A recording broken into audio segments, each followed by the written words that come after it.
Fala pessoal, hoje eu tô aqui para falar sobre os livros que eu abandonei esse ano e tentar entender o porquê que isso acontece, beleza? Bora pro vídeo? Antes de tudo, não se esqueçam de se inscrever no canal, caso tenham caído por aqui por engano.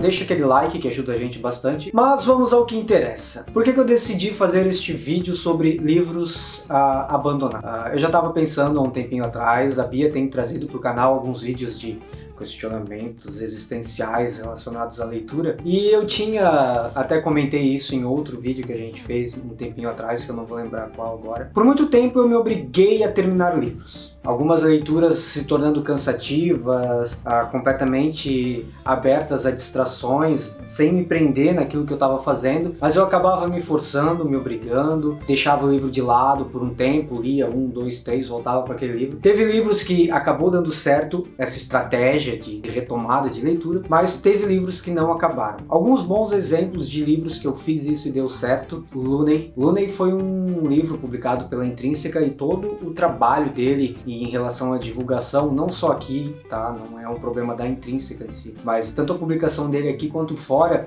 foi um livro completamente vendido como um thriller, um suspense psicológico. E a gente sabe que dentre as características do thriller é o ritmo acelerado de escrita, de acontecimentos, de reviravoltas, de plot twists, enfim. E o Looney tem tudo menos isso. É uma leitura difícil, arrastada, e talvez um pouco da dificuldade que eu tenha tido para terminar este livro foi um pouco disso, de você sentar para ler com um molde pré-definido de como aquela história deveria funcionar, ou de como ela deveria ser encarada. E o Looney acabou se mostrando algo completamente diferente, não só para mim, mas num consenso geral. Se vocês forem procurar qualquer resenha ou vídeos, até mesmo aqui no YouTube, além de blogs e afins de leitura relacionados a Looney, é um consenso de que ele foi vendido de uma forma, interpretado de uma forma errônea, que ele é um livro completamente diferente daquele livro que foi vendido para nós. E quando você entende isso, inclusive durante a leitura, ele acaba funcionando bem demais, fluindo bem demais. E quando eu terminei ele entendendo aquilo que eu tinha lido, ele se tornou um dos grandes livros que eu já li na minha vida. Enfim, não é sobre este livro que eu vou falar aqui, porque este livro eu terminei.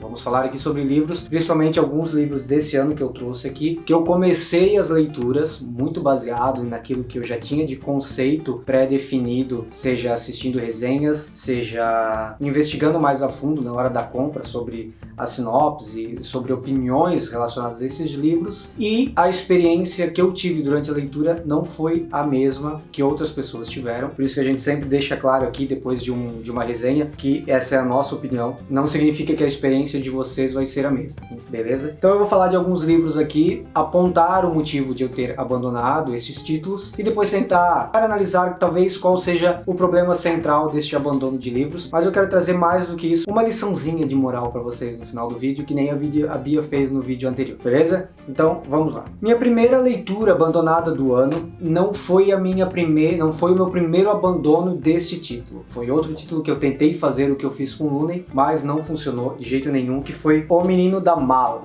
O Menino da Mala é um livro não tão novo assim, se eu não me engano, ele é talvez de uns 4, 5 anos atrás, 2011. Ele é um best-seller do The New York Times e a gente sabe que isso não é pouca coisa, um livro não pode ser qualquer coisa para ser um best-seller do The New York Times, e eu acabo comprando muitos títulos baseado nisso, da recepção que ele tem nessas grandes mídias, nesses grandes meios de avaliação de títulos e de autores, e muitas vezes esse tiro acaba sendo um tiro no escuro e não acaba me agradando do jeito que eu achava que agradaria, e O Menino da Mala foi um desses. Um dos pontos que me fez desagradar da história é que nós já somos apresentados para a história, a trama do livro, na sinopse dele, que é quando a Nina, a protagonista do livro, ela encontra numa mala uma criança de 3 anos, nua, desacordada, dopada dentro dessa mala, e ela fica meio sem saber como agir com aquilo, e a princípio ela acredita ter sido meio que um encontro, um acaso, de talvez algum caso de tráfico de crianças, mas acontece que ao retornar para casa ela descobre que a amiga dela foi assassinada e começa a ligar os pontos, e a história começaria a se desenvolver depois daí. Acontece Acontece que quando a gente começa a leitura do livro, demora muito para isso acontecer. Eu devo ter marcado aqui, essa minha segunda tentativa de leitura, eu devo ter lido 22, 23 páginas, mas eu já cheguei a ler quase 60, 70 sem que este plot inicial do livro tivesse dado início. Isso me cansou, porque fui apresentado para uma história que estava demorando para começar. Então, outra estranheza minha durante a leitura foi o fato de ele ser escrito por duas pessoas ao mesmo tempo, são duas autoras, né, são coautoras, que é a Agnete Friis e a Leni Kaberbos. Enfim, eu já li livros escritos por mais de uma pessoa, talvez o mais recente deles, e o melhor exemplo é o Bom Dia, Verônica, escrito pela Ilana Casoy e pelo Rafael Montes, que a gente tem um vídeo, inclusive, falando sobre a nossa expectativa para a série, que a Bia vai deixar um card em algum lugar aqui para vocês. Mas acontece que, não sei, eu talvez por ter identificado o diferencial de escrita de uma e de outra, alguns pontos neste poucas páginas de leitura ficaram meio incongruentes para mim e acabaram me levar a abandonar este livro mais de uma vez, mesmo eu tendo tentado retomar essa leitura, fazer valer todos os títulos e a fama que esse livro acabou tendo, inclusive a ponto de ser um best-seller do The New York Times. Para mim, infelizmente, não funcionou. O segundo livro que eu abandonei este ano é quase um pecado.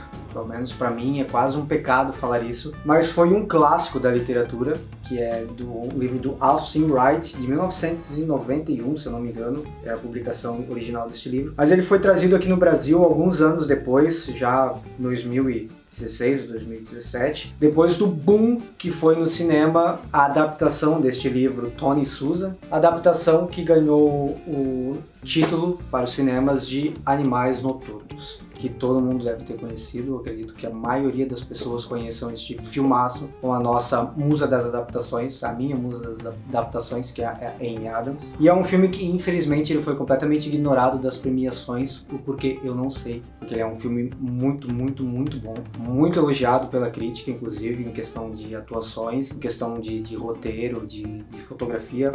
É um excelente filme, é um dos meus filmes favoritos. Muitas pessoas da crítica também não entendem o porquê deste filme ter sido ignorado nas premiações, principalmente as premiações da Academia do Oscar. Enfim, em Tony Souza, a história é basicamente a mesma, com questão da mudança de nome de alguns personagens e de características de vida de alguns deles mesmo. Principalmente a Susan, que no filme ela é interpretada pela Amy Adams, e aqui neste livro ela tem uma vida um pouquinho diferente daquela que é nos apresentada da protagonista do filme. Por que eu não consegui terminar este livro em particular? Porque eu tenho um problema seríssimo em assistir uma adaptação antes de ler o livro, porque aquela adaptação acaba me prendendo, acaba me gerando uma curiosidade enorme em saber como era aquele título. Então o que eu faço? Como eu fiz em You, geralmente quando eu começo uma adaptação, que os primeiros minutos dela acabam me prendendo, me atraindo, e eu descubro que aquele filme, aquela série é uma adaptação, eu paro de assistir na hora, vou atrás do livro, leio o livro, depois eu volto para a adaptação. Geralmente acontece o que é o ciclo normal nesses casos, que é você amar o livro e odiar a adaptação. Quando o processo é inverso, quando eu assisto primeiro um filme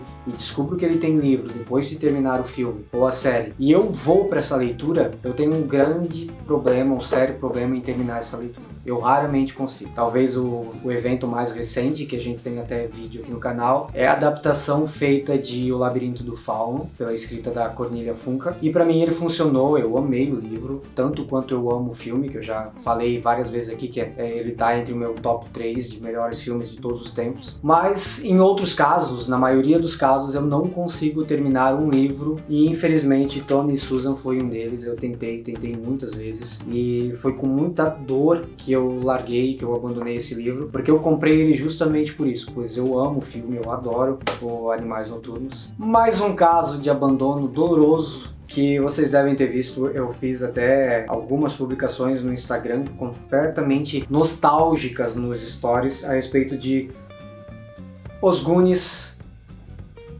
quem cresceu nos anos 90, quem nasceu talvez no final dos anos 70 como eu, mas cresceu nos anos 90 com os clássicos da Sessão da Tarde, já deve ter assistido por lá Os Goonies, que é uma produção do Steven Spielberg, onde a gente acompanha a história de alguns jovens que suas famílias estão prestes a serem despejadas da área residencial onde eles moram, e numa tentativa de último suspiro de manter as suas casas, de manter suas amizades, já que esse centro residencial se desfazer, vai cada um para um canto, cada um para uma cidade. Então eles acham um mapa de um tesouro que estaria escondido nas redondezas desse lugar onde eles moram, e eles partem nessa aventura clássica do Steven Spielberg atrás deste tesouro, que são os Goonies, né, que é um nome dado pela parte dessa cidade onde eles moram. E foi um livro que eu não sabia que existia, eu cruzei ele completamente por acaso na livraria, e ele é uma das primeiras edições do começo da Dark Side, tanto que ele ainda é capa mole. A gente sabe que hoje a Dark Side só trabalha com livros de capa dura, mas mesmo assim a arte dele é muito bonita. Eu fiquei apaixonado, assim, tanto quanto eu sou do filme, pois eu amo o filme, eu amo o cinema dos anos 80, principalmente essas comédias, essas aventuras, Curtindo a Vida Doidado, Esqueceram de Mim, Gremlins, Garotos Perdidos, Clube dos Cinco, Os Goonies, esses vários filmes assim. Então foi uma nostalgia muito grande quando eu tropecei com esse carinha aqui na livraria, mas infelizmente a leitura dele não me prendeu. Óbvio que ele é bastante fiel ao filme, mas eu não sei se é uma questão de tradução ou de escrita, mas a forma como isso foi transferido para o formato de livro acabou não me agradando, e eu abandonei ele quase que na metade, assim, exatamente na metade do marcador de página, o nosso marcador de página, que caso você não tenha ainda, você vai encontrar nas livrarias mais próximas da sua casa. Mentira. Enfim, acabei abandonando, triste, não pretendo voltar, porque eu quero ficar com a imagem e com a memória do filme na minha cabeça e não do livro, que acabou mudando isso. Já estava começando a mudar, e acho que esse foi um dos principais motivos de eu ter abandonado Os Goonies. E o último abandono de 2020 até o momento, parafraseando a Bia, que ela acabou de repetir essa frase dos bastidores, foi Lucy Foley, A Última Festa. Mas esse eu tenho uma visão bem concreta do porquê que eu abandonei ele. Assim como outros títulos que eu já li esse ano, inclusive o melhor livro do ano até agora, que é o Verity, foi um livro que eu peguei a referência, a indicação, em dois dos principais canais literários que a Bia e eu acompanhamos. Então eu comecei a leitura com uma expectativa alta, então esse talvez seja um dos problemas. Não crie expectativas, crie baratas.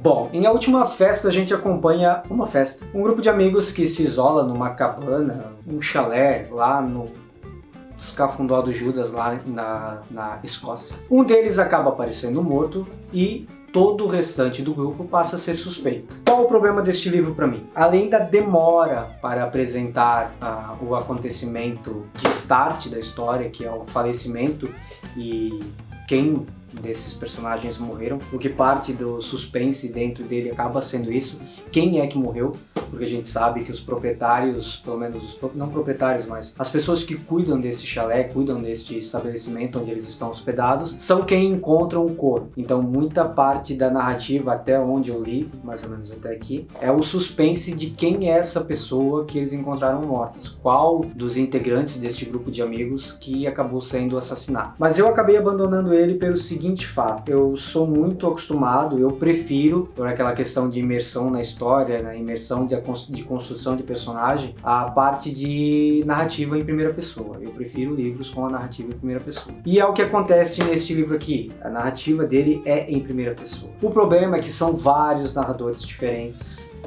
nos contando essa história. Cada capítulo começa com um nomezinho de quem está narrando essa história para ti. E o problema para mim é justamente esse, é que as vozes usadas aqui neste livro, o que pode ser um erro de tradução, não erro de tradução, mas o fato da tradução pode ter interferido nisso. A gente sabe que, pegando um filme como exemplo, a gente se entrega muito mais à veracidade e à originalidade daquilo que a gente está assistindo se a gente assiste ele legendado. Por quê? Porque tem a voz do ator, a voz, né? Ligando os pontos aqui, a voz. E as vozes aqui destes narradores acabaram não me convencendo, porque se eu não fosse o fato de o capítulo começar com o nome daquele personagem, eu não saberia dizer quem estava narrando a história naquele determinado momento. E isso foi me cansando, eu tentei bastante, mas infelizmente eu acabei abandonando. Não parece ser um livro ruim, a crítica dele está muito boa, a indicação de outros canais de literatura, assim como o nosso, tem sido muito boa, mas infelizmente para mim esse quesito de voz ele acabou não me convencendo, acabou cansando. Repito, pode ser um problema da adaptação, da tradução, que acaba tirando um pouco da originalidade do trabalho, mas para mim ele infelizmente acabou não funcionando. E essa foi a minha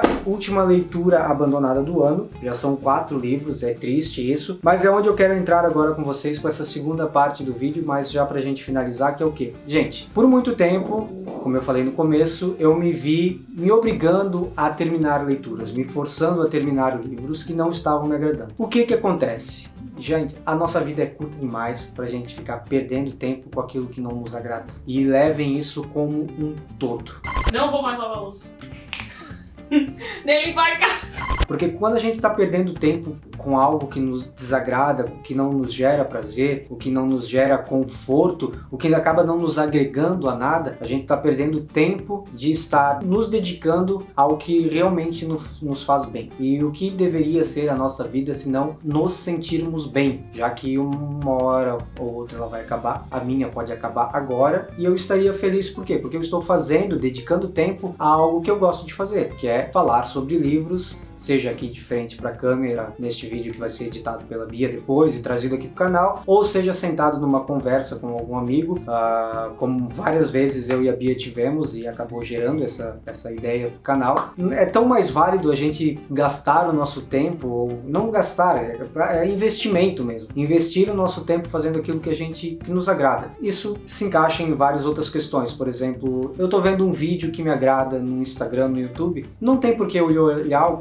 os comentários e ficar dedicando atenção a comentários que me desagradam sobre aquilo que está sendo dito, sabe? Às vezes até chegando ao ponto de a gente perder tempo respondendo aquilo, criando uma discussão que não vai levar em nada, você não vai mudar a opinião da pessoa que está do outro lado, ela também não vai mudar a sua. Passei a não ver mais sentido nesse tipo de coisa e eu trouxe isso para minha leitura. Eu não vou mais perder tempo lendo livros que não estão me agradando, pois esse tempo poderia estar sendo gasto em um livro que iria agregar muito mais ao meu tempo, à minha diversão, ao meu lazer, e essas horas do dia que são tão preciosas pra gente, que é a hora de a gente sentar sozinho com um livro na mão e mergulhar nesse universo que outra pessoa escreveu para entreter e para ensinar alguma coisa pra gente. Então, façam o que eu faço, o que eu estou fazendo. Ou não, talvez, fica a seu critério, mas vamos dedicar nosso tempo àquilo que nos faz bem. Mas enfim, era isso, eu não vou ficar me prolongando aqui, pra quê? Pra não ficar tomando tempo que você poderia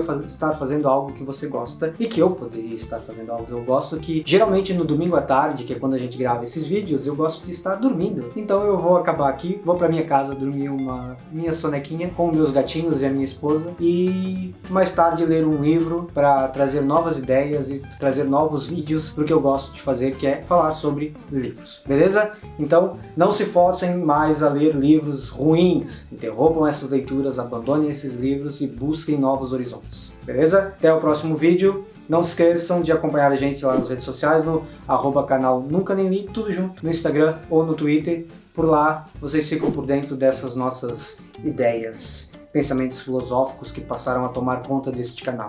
Beleza? Até a próxima. Tchau!